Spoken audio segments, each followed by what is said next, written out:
Você está prestes a ouvir a dois honoráveis servos de Deus da nossa era. O primeiro, já falecido, é o autor britânico David Gooding, que nasceu em 16 de setembro do ano 1925 e faleceu em 2019. Ele foi professor emérito de grego do Antigo Testamento na King's University de Belfast e membro da Royal Irish Academy. Ele ensinou a Bíblia internacionalmente e deu palestras sobre sua relevância e importância para a filosofia, as religiões mundiais e a vida cotidiana. Ele publicou trabalhos acadêmicos e populares, que são publicados em vários idiomas.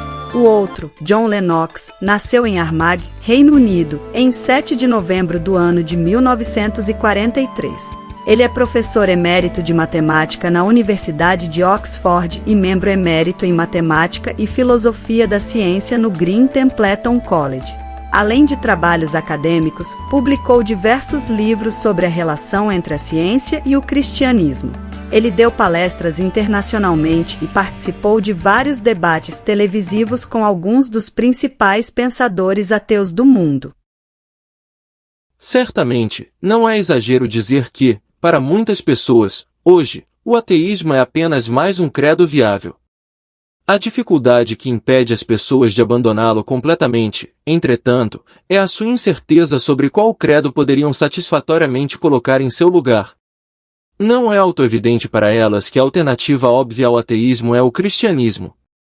Admitindo que a única alternativa ao ateísmo é acreditar em um Deus de algum tipo, mas por que, perguntam-se, deve este ser o Deus do cristianismo? Por que não Shiva, Vishnu, Rama, Krishna ou qualquer um, ou todos, os numerosos deuses do hinduísmo? Ou Alá, o primeiro e único Deus do islamismo?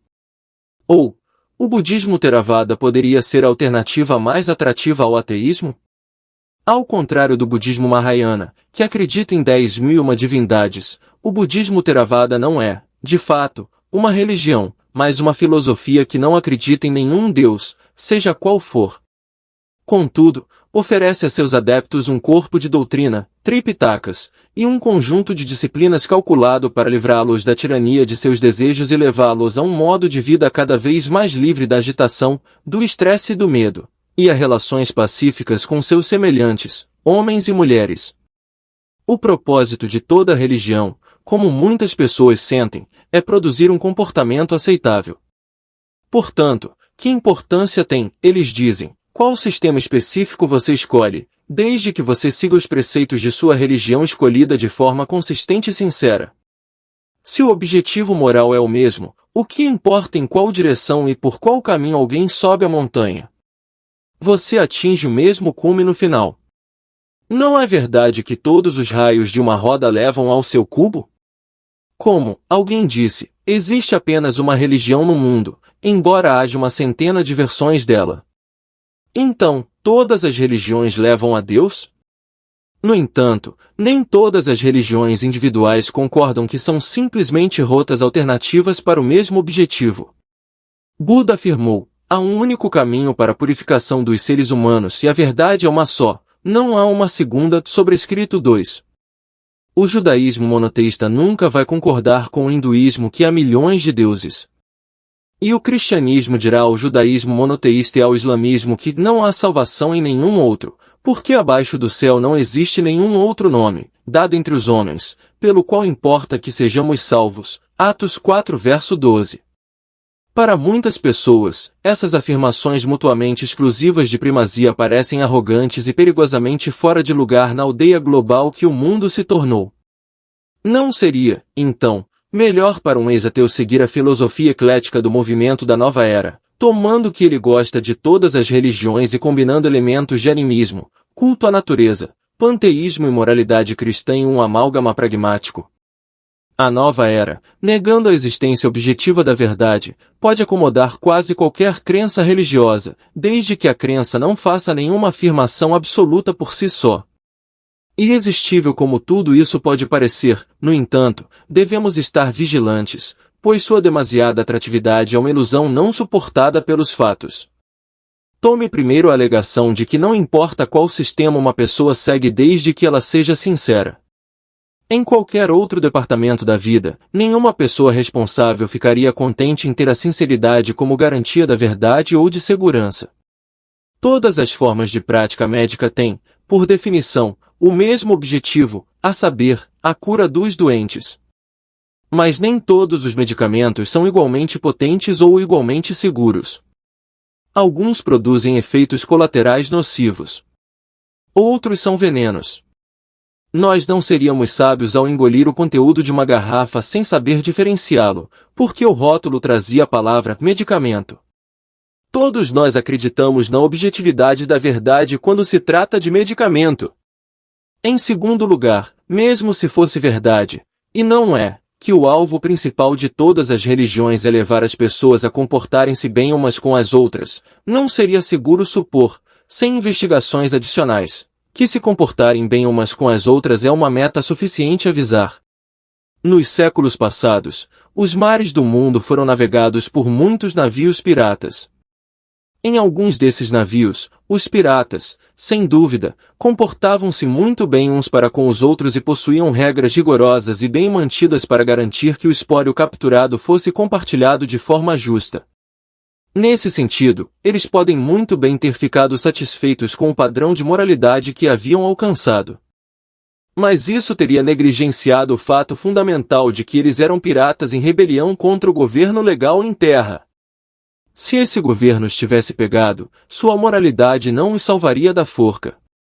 Supor que o principal objetivo da religião é levar-nos a nos comportarmos bem uns para com os outros negligencia a questão de saber se existe um ser supremo, um Criador que nos fez, a quem devemos a lealdade que irá chamar-nos para prestarmos contas de nossa negligência e de nossa deslealdade a Ele. E, se houver tal ser supremo e o tivermos ignorado e quebrado as suas leis, não será desculpa, quando Ele nos chamar para prestarmos contas, pleitear dizendo que nos comportamos bem para com nossos contemporâneos seres humanos.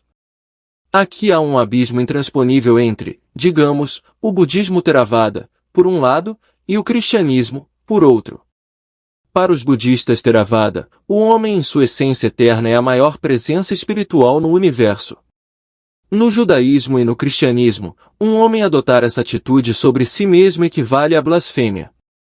Para eles, o homem é certamente feito à imagem de Deus, mas o homem não é Deus. Deus continua a ser a maior realidade espiritual, e o homem usurpar seu lugar é o cúmulo da rebelião contra o Altíssimo. Além disso, existe outra diferença irreconciliável entre religiões como o hinduísmo e o budismo, por um lado, e o judaísmo e cristianismo, por outro. O primeiro afirma que o mundo material é uma ilusão, Maya, e que o objetivo verdadeiro do homem sábio é escapar do mundo material para um nirvana imaterial. Judaísmo e cristianismo negam isso categoricamente. Eles afirmam que a criação material, feita pela mão do Criador, era boa, que os nossos corpos materiais, da mesma forma, eram bons, e, embora corrompidos pelo pecado, serão, um dia, fisicamente ressuscitados. Aqui, então, estão duas irreconciliáveis visões opostas de mundo. Seria um sinal de pensamento muito superficial supor que alguém poderia tirar o melhor de ambos e colocá-los juntos. E, obviamente, fará uma enorme diferença na atitude de um homem para com o mundo em torno dele e até mesmo para com seu próprio ser, qual das duas visões ele vai adotar. Naturalmente, é verdade que, quando se trata dos preceitos básicos da moralidade, honrar os pais, não matar etc., todas as religiões ensinam mais ou menos o mesmo. Compare, por exemplo, os 5 preceitos do budismo com os 10 mandamentos do judaísmo. Em uma palavra, as religiões nos ensinam que devemos ser bons. Mas o nosso problema é que nós não fomos bons. Nós já pecamos contra Deus, quebramos suas leis e ficamos sujeitos às suas penalidades. Nós pecamos contra nossos semelhantes, homens e mulheres, e lhes causamos dano. Pecamos contra nós mesmos, e, se somos, de fato, criaturas de Deus, então pecar contra nossos semelhantes e contra nós mesmos também é um pecado grave contra Deus.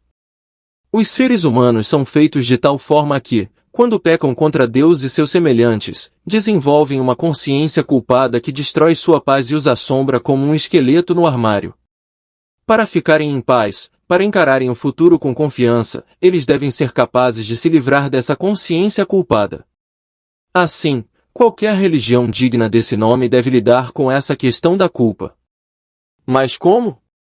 É pior do que inútil tentar se livrar da culpa da consciência dizendo a homens e a mulheres que seus pecados e sua culpa passados não importam.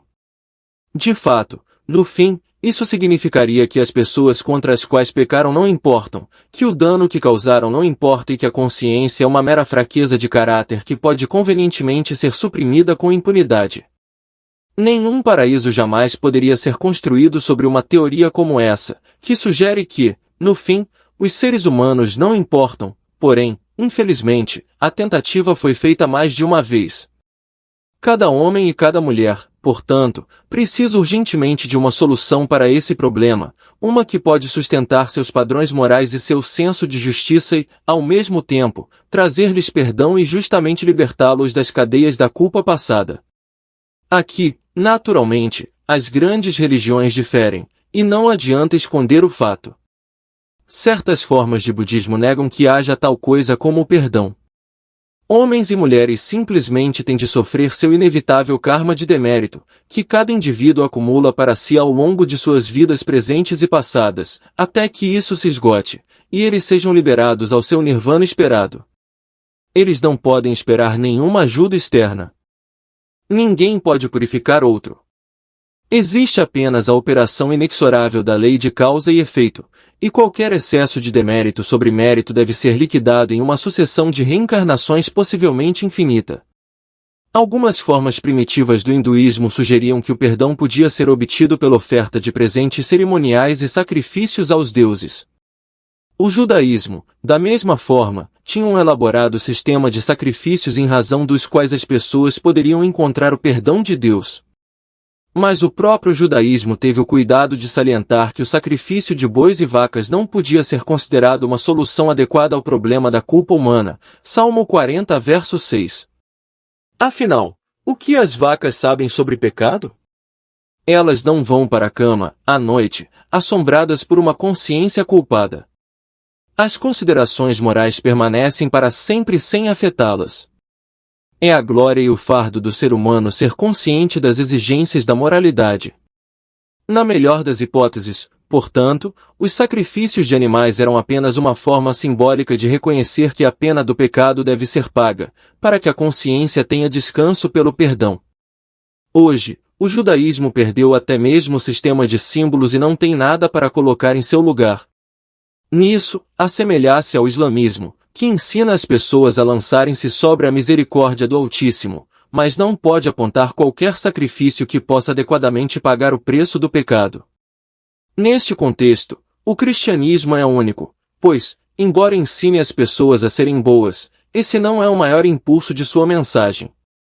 O coração de sua mensagem é que Deus, o juiz contra o qual todos nós pecamos, tomou para si a tarefa de defender a honra de sua lei e da justiça pública, oferecendo seu Filho como um sacrifício para tirar o pecado do mundo. Nisso, Cristo é único. De todos os grandes fundadores e líderes de religiões, ele é o único que vem a nós alegando ser nosso Criador encarnado, o qual veio lidar com o problema da culpa do nosso pecado pelo seu sacrifício no Calvário, para que possamos receber perdão e paz com Deus. Por exemplo, como H. D. Lewis afirma, e o próprio Buda, de acordo com o famoso texto que descreve o seu falecimento, desmentiu, na época de sua morte, quaisquer afirmações peculiares feitas em seu nome como instrumento de salvação. Perguntar por que temos de pensar que Cristo é o único caminho para Deus é perder o ponto completamente. Ninguém mais se oferece para tratar desse problema fundamental. Cristo é o único. Não é mente estreita aceitar de Cristo o que ninguém mais oferece. Além disso, é importante ser esclarecido sobre a condição básica na qual a oferta de Cristo é feita, pois aqui, mais uma vez, está uma área em que o cristianismo é único. Como nem todos aqueles que professam o cristianismo viram esta distinção, nós a salientamos, considerando a metáfora familiar que representa a religião como um caminho ou uma trilha. No budismo, é o caminho óctuplo ou o caminho do meio, e, desde tempos muito antigos, o cristianismo era conhecido como o caminho. Nesse esquema de coisas, geralmente, há uma porta no início, através da qual se deve entrar, ou algum ritual ou experiência pela qual se deve passar a fim de pôr-se a caminho. Em muitos, há também um portão no final, que leva para o céu, nirvana etc., embora os budistas afirmem que a iluminação, satori, é possível nesta vida presente. A ideia comum a todas elas é que, passar pelo portão final ou não, ou atingir a iluminação ao longo do caminho ou não, depende de como você progride ao longo do caminho, o princípio básico é o mérito. As pessoas costumam pensar nisso da mesma forma como fazem por um diploma universitário. Se você deseja obter um diploma de uma universidade, você deve passar pelo exame de ingresso necessário a fim de se qualificar para entrar na universidade. Se você não passar por essa porta, você não pode nem mesmo começar o curso universitário que possa levá-lo a uma graduação. Mas entrar por essa porta no início não é garantia de que você vai obter um diploma no final do curso, pois existe uma outra porta no final do curso, a saber, a prova final. Chegar ou não a esse portão, dependerá de quão bem você se sairá no curso e na prova final. Os professores empenhar-se-ão para ajudá-lo, mas mesmo eles não podem garantir que você passará. No final, tudo depende de seu mérito. Você tem de ganhar o diploma, mas não pode ser decidido se você fez o suficiente para ganhá-lo até a prova final. Na mente popular, o próprio cristianismo é uma religião desse tipo. Para obter a salvação e a aceitação de Deus, você primeiro deve entrar através da porta no início da estrada, isto é, o ritual do batismo. Entrar nessa porta o coloca na corrida para a salvação, mas, naturalmente, isso não significa que você já está salvo. Conseguir a salvação e a aceitação de Deus depende de passar pela prova no final do curso, isto é, o juízo final, e passar nesse juízo final deve depender do progresso que você fez e do mérito que você atingiu durante a vida. Naturalmente, a igreja e seus dirigentes estão lá para ajudá-lo em tudo o que puderem, mas mesmo eles não podem garantir que você vai passar no juízo final. Assim, a questão da sua aceitação final por Deus deve ser deixada em aberto até a avaliação final, porque, conforme as pessoas pensam, a aceitação de Deus depende das obras, do progresso e do mérito de alguém. Agora isso, por mais plausível que pareça, é exatamente o oposto daquilo que o Novo Testamento realmente ensina sobre a aceitação de Deus, pois, nessa matéria, o cristianismo vai claramente contra toda religião. Ele diz, categoricamente, que a salvação não é por obras e mérito. É dom de Deus, Efésios 2 versos 8 e 9. Como um dom gratuito, portanto, a salvação não pode tornar-se dependente de quão bem alguém progrediu no caminho. A pergunta, então, surge, em que ponto, ao longo do caminho, alguém recebe esse dom? Em que ponto Deus nos dá a garantia de que Ele nos aceitou? No final do caminho? Não. No início do caminho, como o Senhor Jesus explicou aos seus contemporâneos, em verdade vos digo, quem ouve a minha palavra e crê naquele que me enviou tem a vida eterna, não entra em juízo, mas passou da morte para a vida. João 5 verso 24. Ou, como Paulo explicou, justificados, pois, mediante a fé, temos paz com Deus por meio de nosso Senhor Jesus Cristo, por intermédio de quem obtivemos igualmente acesso, pela fé a esta graça na qual estamos firmes, e gloriamo-nos na esperança da glória de Deus. Romanos 5 versos 1 e 2.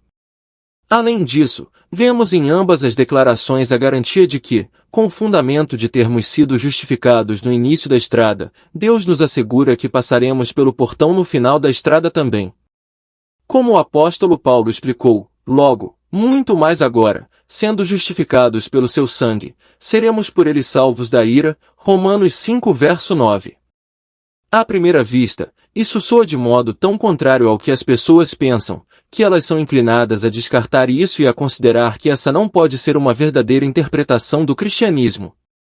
Mas esta segurança básica e o senso de ser aceito por Deus foi central nos ensinamentos de Jesus. As minhas ovelhas, disse ele, ouvem a minha voz, eu as conheço, e elas me seguem. Eu lhes dou a vida eterna, jamais perecerão, e ninguém as arrebatará da minha mão. Aquilo que meu Pai me deu é maior do que tudo, e da mão do Pai ninguém pode arrebatar. João 10 versos 27 a 29. Mas, no caso de ainda acharmos difícil aceitar que um crente em Cristo possa desfrutar, nesta vida, a paz da aceitação completa de Deus, vamos considerar, por analogia, a mais profunda das relações humanas, que é entre um homem e sua esposa. Para assegurar um casamento feliz, seria sábio o marido deixar o maior tempo possível, depois de uma cerimônia de casamento, antes de permitir que sua esposa saiba que ele a aceitou? A resposta é óbvia. Para uma mulher, passar toda a sua vida de casada incerta de haver feito o suficiente para ganhar a aceitação de seu marido iria transformar essa vida em uma espécie de escravidão. Em casamentos normais, o marido assegura a sua esposa de sua aceitação e de seu compromisso com ela desde o início. É a confiança da esposa no amor e na aceitação de seu marido, desde o início, que traz à tona sua devoção a ele e a dele para ela. A analogia não é inverossímil. De acordo com o cristianismo, a salvação não é um esquema de acumulação de méritos que compra a aceitação de Deus. É uma questão de entrar em um relacionamento pessoal presente com nosso Criador, que a Bíblia descreve em termos de amor de um marido para sua esposa, Efésios 5 versos 22 a 33. Essa relação não é para ser deixada na incerteza até o fim da vida. Na verdade, se for para ser formada, ela deve ser formada agora, nesta vida. Mas uma vez formada, durará eternamente. Mais uma vez, para muitas pessoas, parece que isso simplesmente não pode ser verdade, pois, se fosse, seria, elas pensam, perigoso.